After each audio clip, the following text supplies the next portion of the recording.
Hello and welcome to a Saturday edition of Speed Talk Saturday, Pinoyathletics.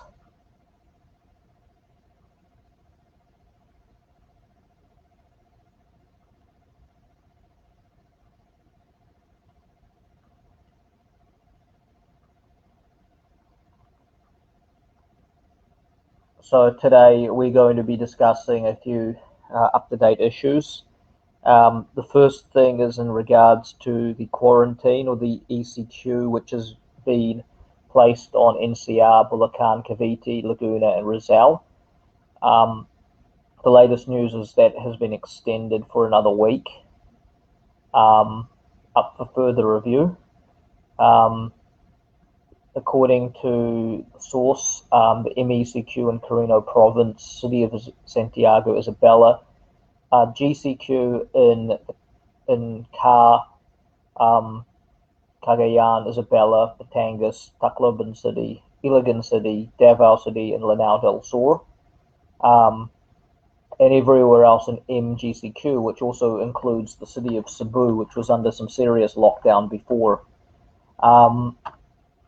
This map was provided to me by a friend in Cebu.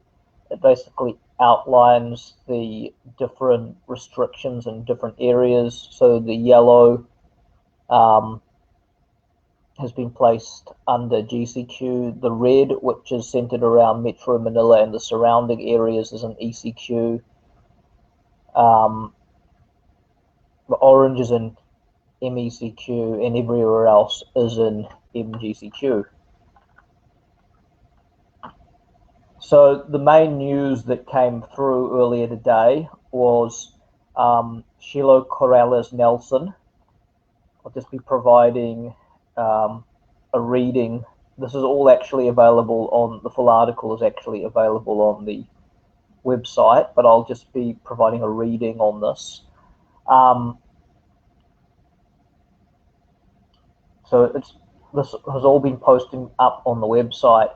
So Shiloh Corrales-Nelson is the younger sister of Zian Corrales-Nelson, who was the former record holder of the Philippines in the 2 and 400 meters. Shiloh Corrales-Nelson today came 5 centimeters away from breaking the Philippine national record in the women's hammer. Shiloh won the Chris Ryan Twilight meet on April 2 with a heave of 50.50 meters. The Philippine national record of 50.55 is held by Lorelie Simona, who took the bronze medal at the 2005 and 2011 SEA Games. Lorelie Amahit Simona is the last and only Filipino woman to have taken a SEA Games medal in the women's hammer. At the meet, Shiloh also threw a 12.75 season's best in the shot put to finish second behind Jordan Fink of Matana State, who threw 12.89 meters, and 40.82 in the discus to finish fourth. Shiloh has thrown 43.31 meters this year so far in the discus at the Jim Bush Legends meet in Los Angeles last week. This was the same meet where Kayla Richardson opened her season with 11.80 in the 100-meter dash. The SEA Games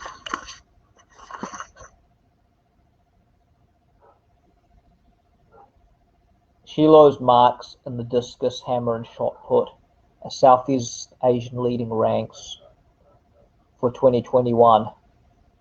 So far, only results have come in from Singapore in the women's throws.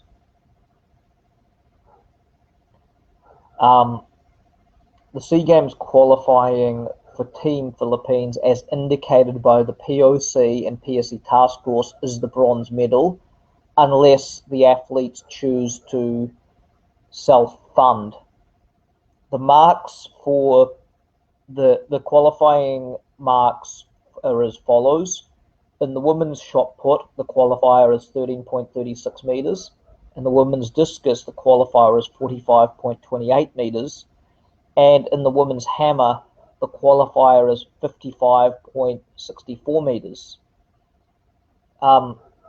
Shiloh's best performances in rank her number 2 in hammer, number 4 in discus, and number 5 in shot put on the Philippine women's all-time lists. 50.50 meters was an improvement on Shiloh's personal best from 2019. Now, the other thing I want to mention is that the Corrales family has now submitted a Filipino passport through to Pinoyathletics. We had attempted to ask Patafa for a copy of, the Filipino passport for the last year or so, and we were never given any copy of the passport. So, if we're not provided copies of passports, how are we supposed to know when the athlete, obtained their passport? But the Corrales family has now supplied us with the passport, so we've gone now and been able to backtrack established junior records that Shiloh has set. So starting off with the hammer throw, so based on the data presented, a new Philippine junior women's hammer record was set in 2019 by Shiloh. She threw 50.35 meters at the NAAC under 23 championships in Richmond, Canada on the 18th of May 2019. The mark surpasses the previous mark of 43.39 meters in the junior women's hammer throw by Ira Teodosio, set on the 6th of November 2016 at the weekly relay finals in Pasig. The performance listed above has already been ratified and listed on the IAAF website under Shiloh Corrales-Nelson's biodata. So the performance is a legitimate performance, as the IAAF has acknowledged the performance. Also, the other records, 3 records came from one performance. In the shot put, Shiloh has thrown 13.07 meters indoors, which dates back to the Mountain Tees Invitational at Flagstaff, Arizona, USA on the 31st of January 2020. The 13.07, the performance of 13.07 has already been recognized by the IAAF on their website. The 13.07 meter mark has set 3 new Philippine records. Filipino junior record in shot put, as in field events, indoor and outdoor records are considered of joint standing. This breaks the previous record of Cassandra Alcantara set at the UAAP in Pasig on December the 1st, 2018 of 12.58 meters. The record, the 13.07 indoor throw of Shiloh Corrales-Nelson also sets a Philippine indoor record in shot put and a Philippine indoor junior record in shot put, as there were no previously established marks in those events. So Shiloh Corrales-Nelson acquired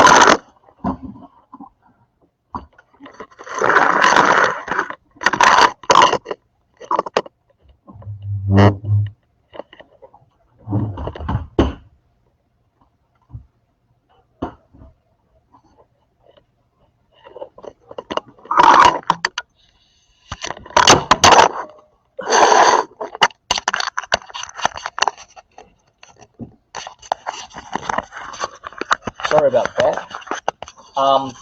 So Shiloh Corrales-Nelson acquired her Philippine passport on January the 19th, 2019. And these performances in the hammer and the shot put was set on the 18th of May 2019 and the 31st of January 2020. Both these performances are well within the time frame of when she already had acquired a Filipino passport. The Philippine women's shot put record is held by Consela Lacoson, one of the oldest records in Filipino Athletics set in 1975 with a throw of 13.92 meters.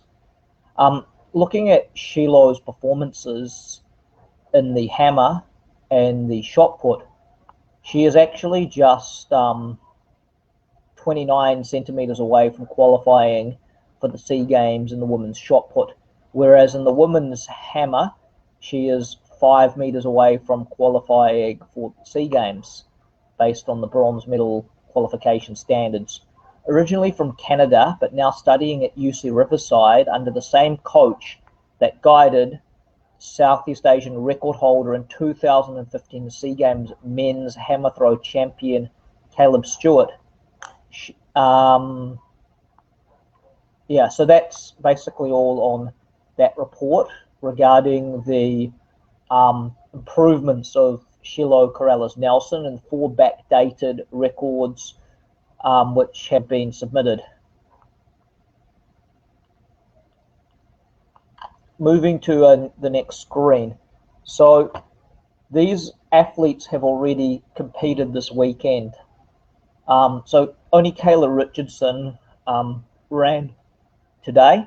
Got to take into account that the United States is one day behind the Philippines and Australia. So Kayla Richardson, after opening her season with a promising 11.80 at the last week at the UC Irvine meet, she only decided to run the 4x4.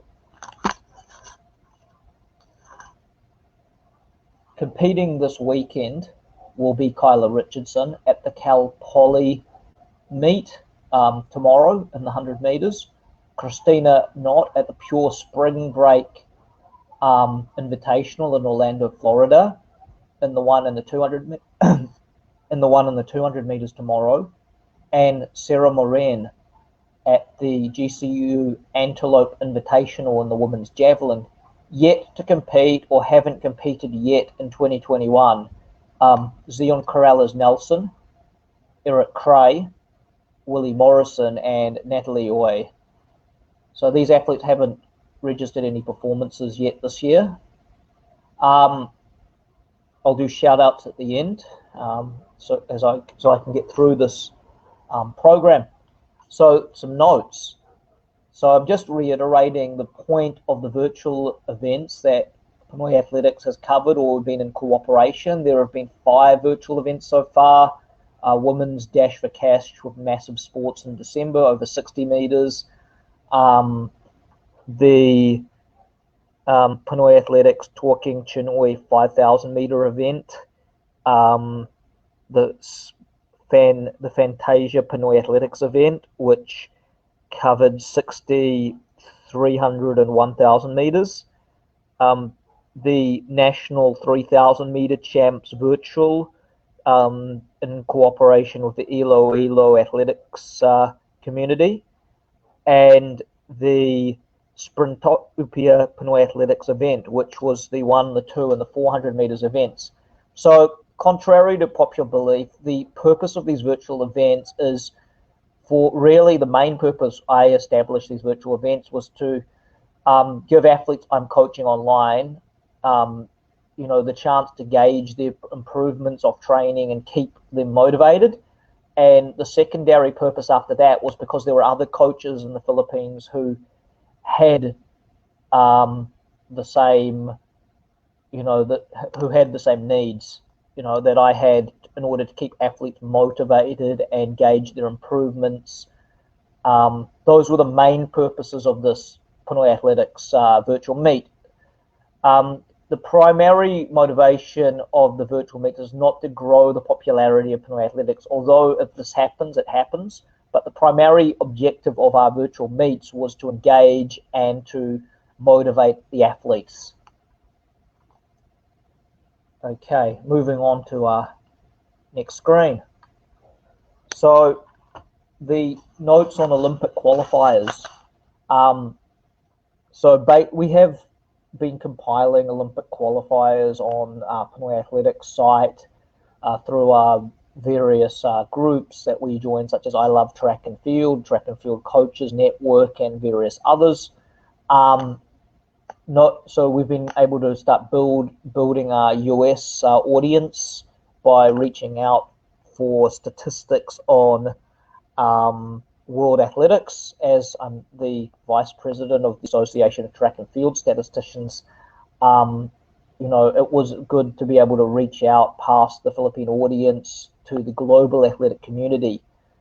Notes on Olympic qualifiers. So in the women's 100, 31 of 56 women have ran under the 11:15 standard, and the 56th rank is 11:31.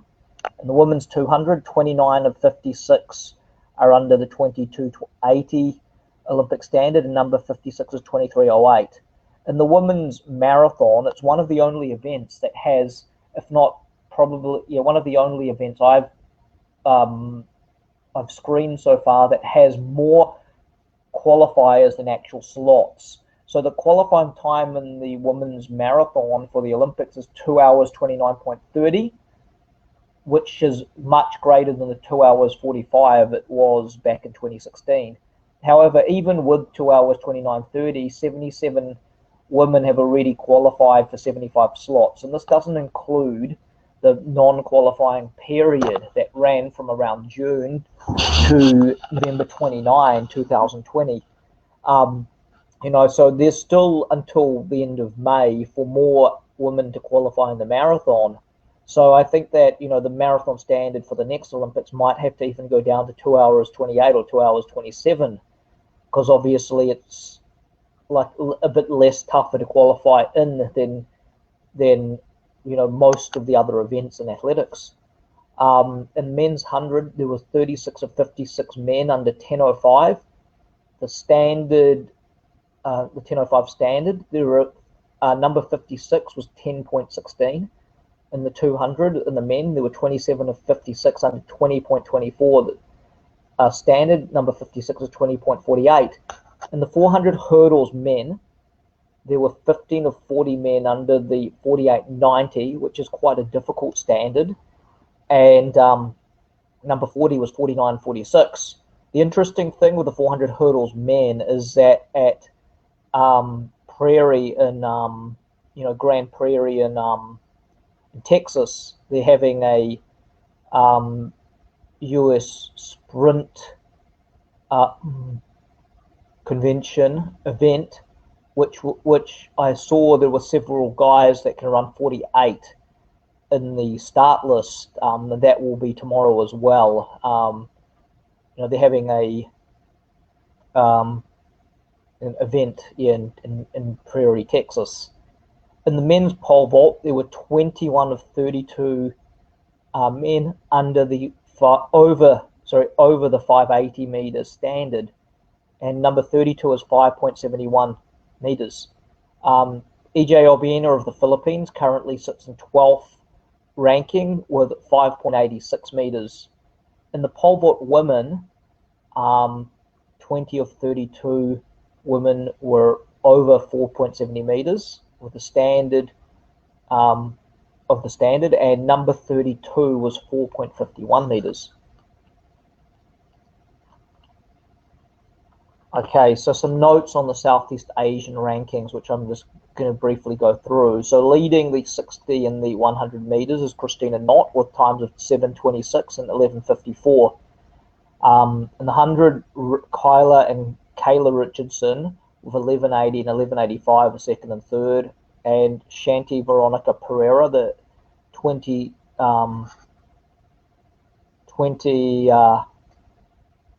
15, 17, and 19 SEA Games medalist in the 100 meters, is seated in fourth with 12.10.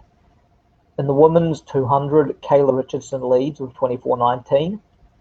In the women's 400, Go Chi Ling of Singapore leads with 56.92, better known as an 800 meter runner.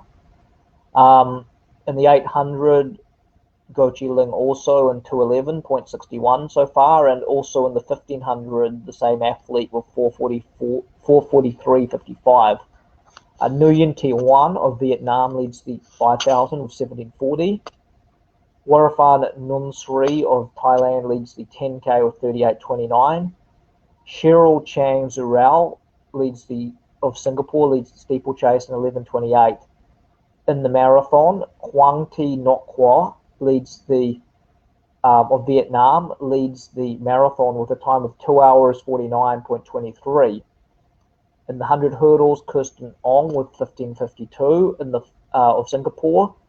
In the 400 hurdles, Robin Lauren Brown, the SEA Games bronze medalist, in the 400 hurdles leads in 59:26. Long jump women, 5 meters 35, Em Ning Lim of Singapore, Ann Lee of Singapore, 11:62 in the triple jump. Michelle Singh, the SEA Games joint gold medalist, 178 meters in the high jump from Singapore. Pole vault women, 313 meters, Lee Wing Kui of Singapore. In the shot put, discus, and hammer, Shiloh Corrales-Nelson with 12:75 in the shot put, 43:31 in the discus, and 50.50 meters in the women's hammer throw.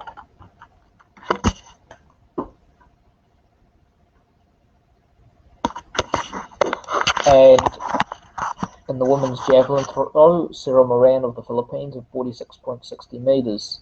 No relays recorded and no heptathlon.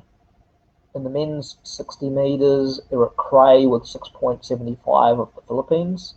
Joshua Chua of Singapore with 10.86 seconds. Russell Nasser Tab, the SEA Games bronze medalist in the 200 of Malaysia with 21:24 in the 200. Eric Cray in the 400 with 48:13 ran indoors. In the 800, Hussein Al Junaid of Singapore, 1:59.09. In the 1500, Soraya Yong of Singapore, 4:05.19. 5,000 men, Alfrense Braza of the Philippines, 15:03. 10,000 men, Kiran Tuntavati, the SEA Games 5 and 10K champion, with 27:17.14. In the marathon, Sanchang Namkit, the SEA Games silver medalist, with 2:26.54. 400 hurdles, 54:70. Wei Ouyong of Singapore, 54:70. Long jump, Jun Wei Ivan Mun of Singapore, 7:12 meters. Triple jump, Gabrielle Lee Jing Yi of Singapore, 14:82 meters. High jump, Nauraj Singh, the SEA Games champion of Malaysia, with 2.20 meters. Pole vault, Ernest John Obiena of the Philippines with 5.86 meters. No records in shot put. Discus, Eric Chun Wei of Singapore, 46:41. Hammer, Bunlot Corset of Laos, 38:45. Javelin, just Foa Zyron of Singapore in 60.65 meters. No relays and no decathlon reported. Next page. So some notes. So the first thing is with Pinoyathletics' standings. We believe in fair selection of athletes based on performances alone, regardless if the athletes are Phil Heritage, Phil Foreigner, Phil AM athletes, or locals. We believe that selection should be done purely based on performances and not on connections. We advocate better organised meets in the country to boost the level of performance. Obviously, when you run a meet, the athlete should honestly feel like, they're in Disneyland and not at a funeral. Accountability for coaching, meaning if coaches don't get performances, then there should be repercussions or evaluations done in the case of non-performing coaches. And as discussed with our special guest Alexandra Burghardt, the athlete's right to choose their own coach. In countries such as Australia, New Zealand, Germany, Vietnam, and various other nations, the athletes are given the full freedom to choose which coach they would like to work with.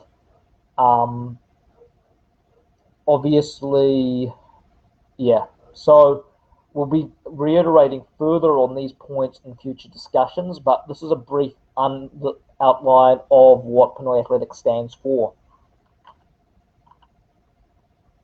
Some coaching misconceptions I've encountered in the UAAP.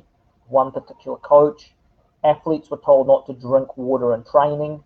Athletes jogging 20 kilometers, which is the equivalent of almost a half marathon to get to a training venue, and applying a fixant oil on an acute injury instead of ice.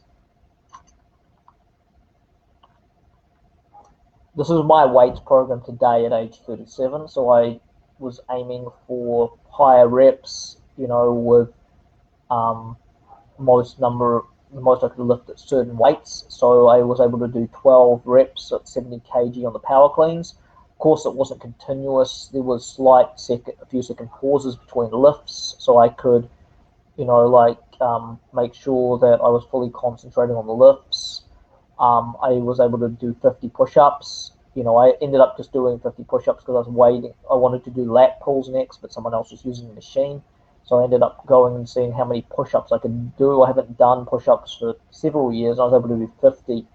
The most I've ever been able to do in push-ups, I believe, was 120. I was able to do 2 sets for 80 at one point. But, when I was doing 50, I was thinking, maybe I can, at least get to my weight, which is 70 kilos at the moment. That's why I chose 70 kilos in those other lifts, because that's my current body weight.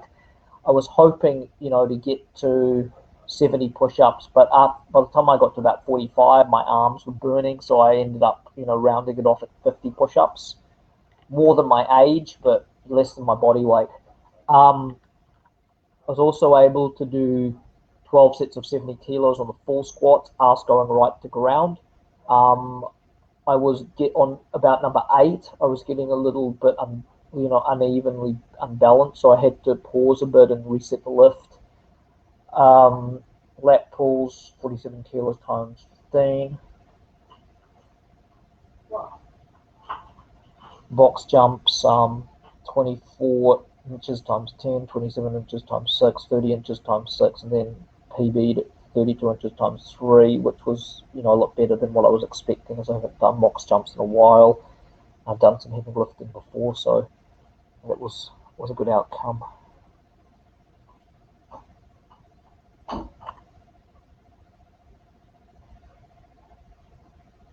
So this was one athlete that I'm working with at the moment, emphasizing the appropriate need to apply the toe-up position, to be able to apply more force on the ground. So I've highlighted an example of the correction that is needed in this exercise. And just some messages here: athlete, a coach, giving time, obviously, and effort to improvements. And a quote by Jesse Owens: "The battle that counts aren't the ones for gold medals, the struggle within yourself, the invisible, inevitable battles inside all of us, that's where it's at."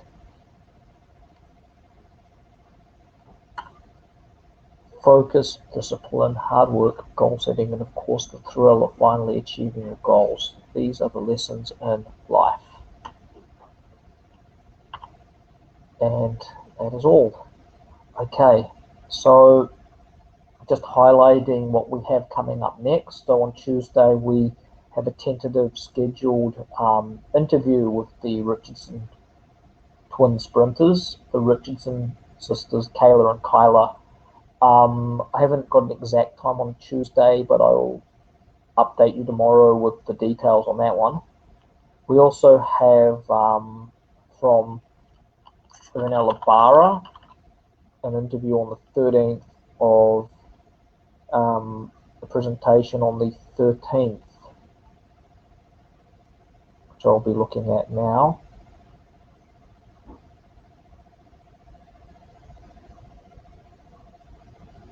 Andrea Brehoff, a female bodybuilder, will be joining us on April the 13th for a presentation by Professor Ernella Barra. Okay, so just rounding off, I'll just give special shout outs to those who joined us tonight. Nards Grencio, Brains Boson, Frankie Renares, Alex Rodriguez, Antonio Saron, and York Tamayo.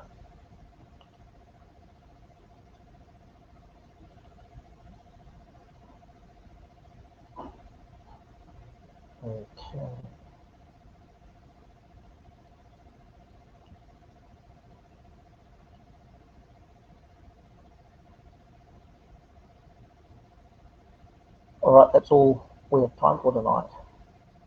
Thank you and take care.